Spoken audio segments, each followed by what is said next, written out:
indicators in a natal chart that show you a fighter. You like to fight, you about that life, and you are mean AF. Now, you may have a few of these in your chart, like me, I have a few, or you might have several of these in your chart. All right, but any which ways, let's get into it. Mars in Aries, Mars in the first house. Mars in Taurus, Mars in the second house. Mars in Scorpio, Mars in the eighth house. Mars in Capricorn, Mars in the 10th house. Now keep in mind, Mars is exalted in Capricorn, all right? Mars in Cancer, Mars in a fourth house. Mars is debilitated in Cancer. Now, when I say terms like debilitated, exalted, it simply means that when I say a planet is in its exalted state, that means that the energy does very well in that sign. And when I say that a planet is in a debilitated state, that means that the energy does not do well in that sign. All right. Moon in Libra, Moon in the first house, Mars in Libra, Mars in the first house, Moon in Aries, Moon in the first house, Moon in Sag, Moon in a ninth house, Moon in Leo, Moon in the fifth house, fire signs, Mars and fire signs, Mars and fire houses. Okay, Mars is associated to Aries. Aries is associated to the first house, and also water moons, water moon in the water houses. All right, so Mars is moon. Mars and water signs is extremely temperamental. All right, so keep that in mind. Moon in Scorpio, Moon in the eighth house, Moon in Cancer, Moon in the fourth house, Moon in Pisces, Moon in the 12th house. Aries stellium, Aries stellium in the first house, eighth house stellium, Scorpio stellium. Let me tell y'all something about an eighth house stellium or Scorpio stellium. I will not ever cross someone that has a Scorpio stellium or eighth house stellium. Them mofos will bury the body and help you find it. Let me tell you something. Them mofos will drag your ass for fun, and they will get off on it. They will enjoy dragging you and torturing you. I'm not asking you, I'm telling you. A perfect example of somebody that has displacement is Jocelyn Hernandez. All right, need I say more? All right, so let's get into the aspects real quick. Sun in aspects, Sun in aspect to Pluto, Mars in aspect to Pluto, Sun in aspect to Mars, Sun in aspect to Saturn, Mars in aspect to Saturn, Mars in aspect to Uranus, Moon Mars aspects, Pluto in the first house and in the second house. Now, these typically are your squares and oppositions, the lower octave of the energy. All right.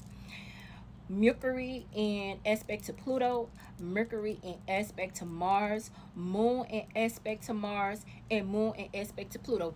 Now, let me say this about some of these aspects because I've analyzed charts for a while over the years, and I've also had some personal experiences with people that have these aspects. Now, if you have some of these aspects, it doesn't mean that you're a bad person or whatever the case may be. Some of you might have, like I said, like me, I have a few of these aspects. I have Mars in the 8th house along with Rahu. I have a few other placements, but I'm set up that way because I have to be to protect myself, to protect my energy, because I'm general tongue tied. I'm generally a very diplomatic, approachable, sweet, kind, caring person. I have to be because of my gift and because of what I do for a living. But I do have anger issues. I do have anger issues, and they are resolved. They are resolved. Like I'm definitely working that out. But I know my triggers, and I know where they come from. So I know how I'm set up, and because I know how I'm set up, I know what to avoid, what to do and what not to do. You understand what I'm saying? And some people, they got a whole lot of them, and some people just, you know, I've had personal experiences with people, like, for instance, some Sag and Mercury. I like to call that my mean girl aspect or my mean girl placement, especially if it's in the third house. The third house, especially if it's in the eighth house. I had a personal experience with somebody that had a Mars and Taurus in the first house. First of all, Mars and Taurus in the first house, and it was squaring their moon. And they had eighth house Mercury, and that was squaring their moon. And when you see this person, when you see this individual, you would never think that they were set up that way on the outside looking in. But when I tell you this person was a complete a-hole, they was a complete a-hole. Like, I pray God I never have to encounter that individual ever again. Another experience that I had with somebody, they had moon opposing Mars. Never, ever, ever, ever, ever again will I deal with somebody. And I'm talking about my personal experience. I'm not talking about somebody that I work with, or you work with people. You got to go to school. People, you got to interact with people for whatever reason. I'm not talking about that. I'm talking about my personal one-on-one relationships. I'm sorry, but I'm looking at your chart. And if I see some signs of you a little unhinged or whatever, whatever, whatever, I'm blocking you forever. Okay? That's what I'm doing. A person that has, for instance, Mars in harsh aspect to Uranus, them mofos will box a bear. They will box a bear. Okay? They don't give a F. Them the type of people, they'll be like, yeah, motherfucker, call the police. I don't care. I ain't scared to go to jail. I got bail money. Run, run all the way over there. Run as far away from them people as possible. Uranus energy, Uranus rules explosives.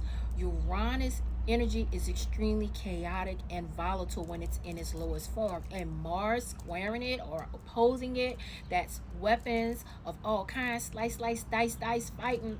No ma'am, no ham, no Pam, no thank you. I ain't messing with y'all. Y'all can have it. You know what, boo? You right, you got it. You can have it.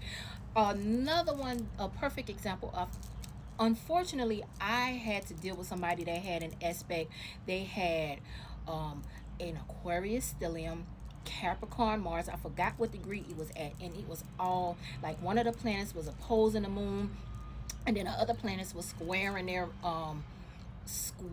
their Saturn or something like that. It was something like that. When I tell you that was one of the worst people that I ever had to deal with in my whole entire life. And I pray to God that I never, ever, ever, ever, ever have to run into that individual. I have to deal with that individual. I have to talk to that individual. Listen, those people do not care. They don't care. They don't give a F. They people, and not just that person. I'm just using that person for an example because that's my personal experience. But from analyzing charts over the years, people with that type of aspect, with harsh aspects to Mars and Saturn, they have a really dark, cruel edge to them. I call it my torturing aspect. Like, they get off on torturing you. They don't care. They are complete assholes, and they don't care. And I had my personal experience with somebody that had some of these placements, some of these harsh aspects to their Mars, Saturn, Uranus. I dated a guy once. We didn't last long, obviously, but I dated somebody that had their Mars next to Saturn. He was mean as hell. He's blocked forever, by the way. But that individual that I had that experience with, I don't know if we had some past life karma we had to resolve in this lifetime. I don't know. But I hope we resolved it, because I don't want to see that person ever again. Not in this lifetime, and not in the next lifetime. Like, but yeah, anyway, I'm gonna leave it there. All right, you guys. So that's all I got. Hit me up in the comments. Let me know if y'all got some of these aspects. Let me know if you know somebody that got some of these aspects and your experience with it. All right. Okay. So until next time, toodaloo.